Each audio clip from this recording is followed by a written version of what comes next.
जमुनानगर में सहदेव अपनी बीवी मंजरी और छोटे बेटे मोहन के साथ रहा करता था। सहदेव एक गरीब आदमी था और वो एक बड़े सेठ की कोठी में काम करता था। एक दिन हवेली में गहनों की चोरी हो जाती है और सारे गहने सहदेव की बैग में पाए जाते हैं। तभी गुस्से से आग बबूला होकर हवेली के मालिक सहदेव को जोरदार चाटा मारते हैं और चिल्लाते हैं, तेरी हिम्मत कैसे हुई चोरी करने की?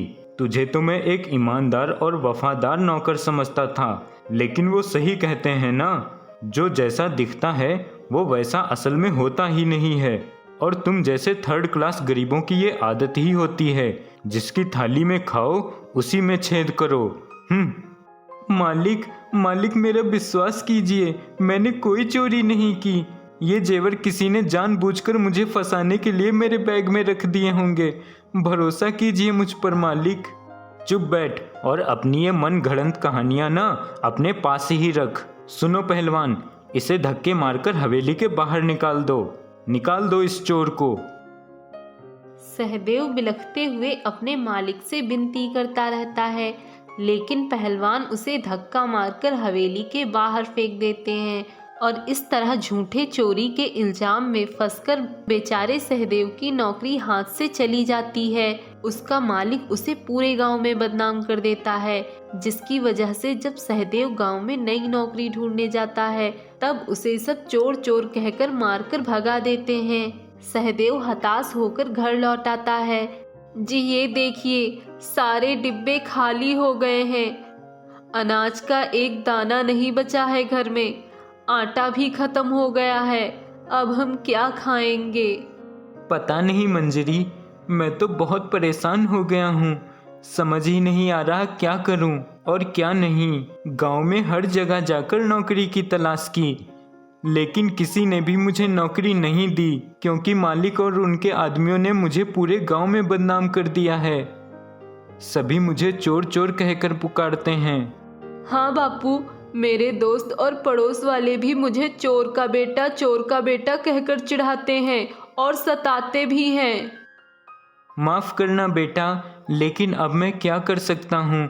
मेरे हाथ में कुछ नहीं बचा है अब। सहदेव बहुत दुखी हो गया था। गांव के मंदिर में हर मंगलवार को मुफ्त का खाना मिलता है। आज मंगलवार है, वहां से ही खाना लाता हूँ। जैसे तैसे आज की रात तो कट जाएगी, फिर कल का कल देखेंगे। जी, मैं भी आपको वही सुझाव देने वाली थी अभी। सहदेव गांव के मंदिर में जाकर खाना लेता है और भगवान को प्रणाम करके फिर से घर को लौट रहा होता है। तभी उसे रास्ते में एक बूढ़ा भिखारी मिलता है।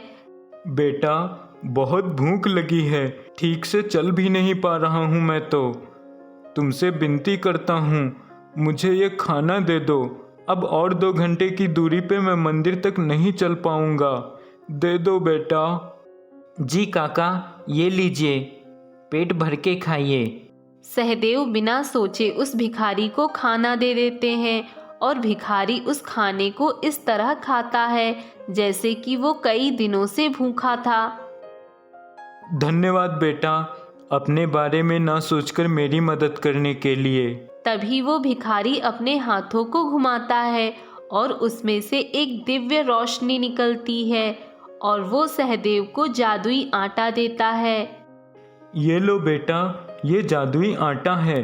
इससे कहकर तुम जो कुछ भी खाने को मांगोगे, पलके झपकते ही वो सब तुम्हारे सामने होगा। क्या सच में? ये तो कमाल हो गया। धन्यवाद काका।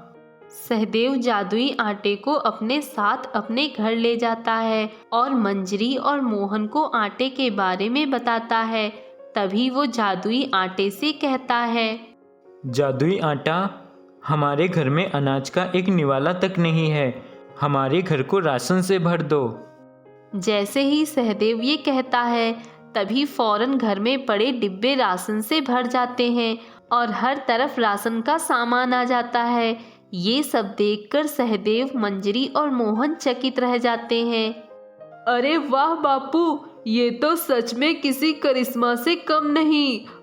बापू, क्या आप मेरे लिए समोसे ला सकते हो?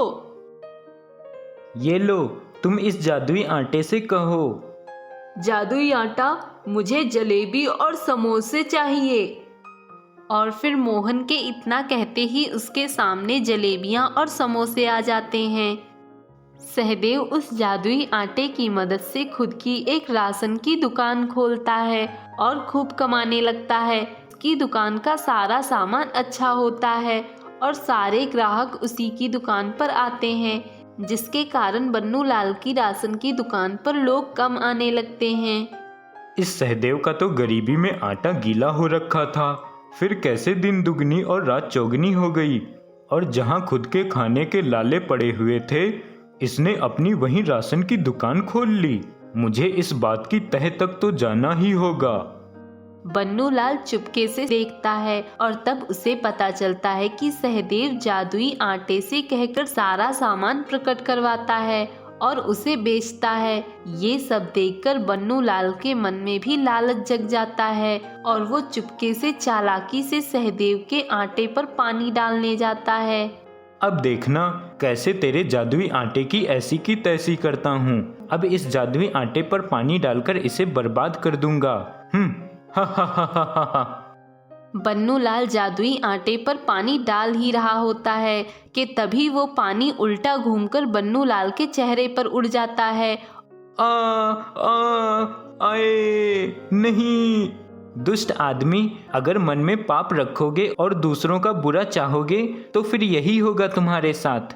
और इस प्रकार गरीब सहदेव के जादुई आटे से उसकी खूब तरक्की होती है और वो आगे जाकर अपनी खुद की राशन की फैक्ट्री खोलता है और बड़ा आदमी बनता है और परिवार संग एक बड़े बंगले में रहने लगता है और साथ ही साथ हमेशा जादुई आटे को अपने पास अपने साथ रखता है।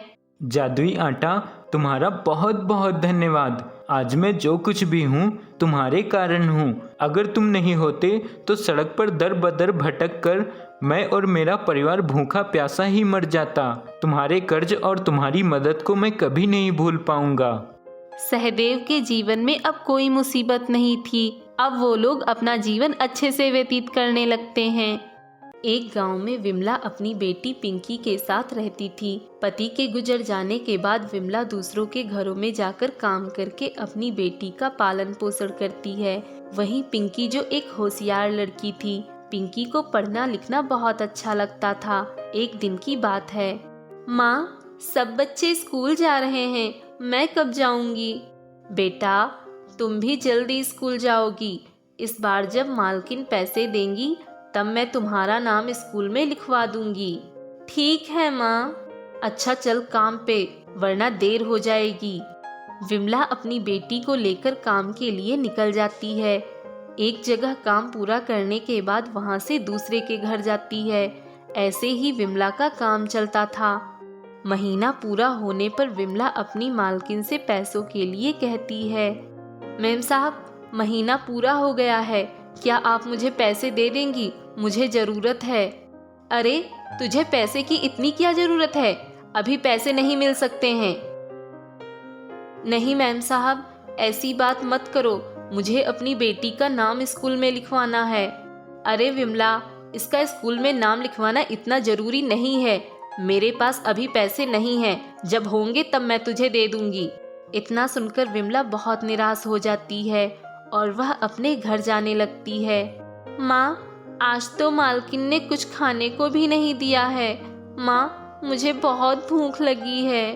बेटा, अभी हम रास्ते में हैं, घर जाकर मैं तुम्हारे लिए कुछ बनाती हूँ, फिर तुम खा लेना। ठीक है माँ। विमला और पिंकी घर के लिए जा रहे होते हैं कि तभी पिंकी को रास्ते में एक सेब पड़ा मिलता है।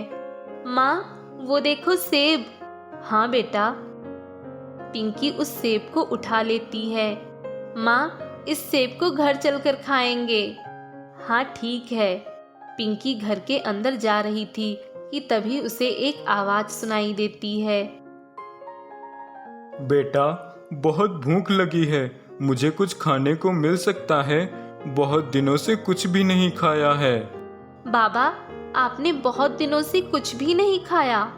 नहीं बेटा। ये लो बाबा, मेरे पास एक सेब है, आप ये सेब खा लो। और मेरी माँ खाना भी बना रही हैं, तो आप खाना भी खा लेना। पिंकी, क्या हुआ? तू किससे बातें कर रही है? माँ, ये बाबा ने बहुत दिनों से कुछ भी नहीं खाया है, इसलिए मैंने इन्हें वो सेब दे दिया। लेकिन बेटा, तुझे तो सेब बहुत पसंद है, अब तू क्या खाएगी? और मेरे पास तो पैसे भी नहीं हैं जो मैं तुझे सेब खरीद कर दूं। माँ, कोई बात नहीं, मैं खाना खा लूँगी। बाबा, मेरी बेटी ने मुझे बताया कि आप बहुत भूखे हैं, आइए मैं आपके लिए खाना लगा देती हूँ। नहीं बेटी, मेरी भूख तो सेब खाकर ही चली गई, बस मैं कुछ देर आराम करना चाहता हूँ। ठीक है बाबा, आप आराम करो। शाम हो जाती है, विमला और पिंकी भी सो जाते हैं। सुबह होते ही पिंकी बाबा को देखने के लिए बाहर आती है तो वह देखकर चौंक जाती है। माँ, माँ! क्या हुआ बेटा? इतनी जोर जोर से क्यों आवाज लगा रही हो? माँ, बाहर तो आओ। विमला बाहर आती है तो देखती है कि उसके घर के बाहर सेब का एक बहुत बड़ा पेड़ लगा होता है और उस पर ढेर सारे सेब लगे होते हैं। माँ, ये सेब का पेड़ कितना बड़ा है ना? हाँ बेटा, लेकिन कल तो यहाँ कुछ भी नहीं था और आज इतना बड़ा सेब का पेड़। मुझे लगता है कि वो बाबा चमत्कारी बाबा थे। विमला बाबा का धन्यवाद करती है। पिंकी जब पेड़ से एक सेब तोड़ती है तो वहीं पर एक दूसरा सेब आ जाता है। देखो माँ, एक सेब तोड़ने से फिर से दूसरा सेब वहीं पर लग गया। मुझे लगता है ये जादुई सेब का पेड़ है। विमला और पिंकी दोनों बहुत खुश होते हैं। इतने सारे सेब! माँ, इतने सारे सेब तो हम अकेले नहीं खा सकते, क्यों ना हम इन सेबों को बाजार में बेचने चलें? हाँ बेटा, लेकिन सिर्फ मैं जाऊंगी क्योंकि अब तो तुम स्कूल जाओगी, है ना? हाँ माँ, सच में अब तो मैं स्कूल जा सकती हूँ। विमला अब पिंकी को स्कूल छोड़ने जाती, उसके बाद बाजार जाकर सेब बेचने जाती। विमला के सेब बाजार में बहुत बिकते थे। उसके सेब इतने मीठे थे कि उसके सेबों की बिक्री ज्यादा होने लगी। अब धीरे धीरे विमला बहुत अमीर हो जाती है और अपने गांव के जरूरतमंद लोगों की मदद भी करती है।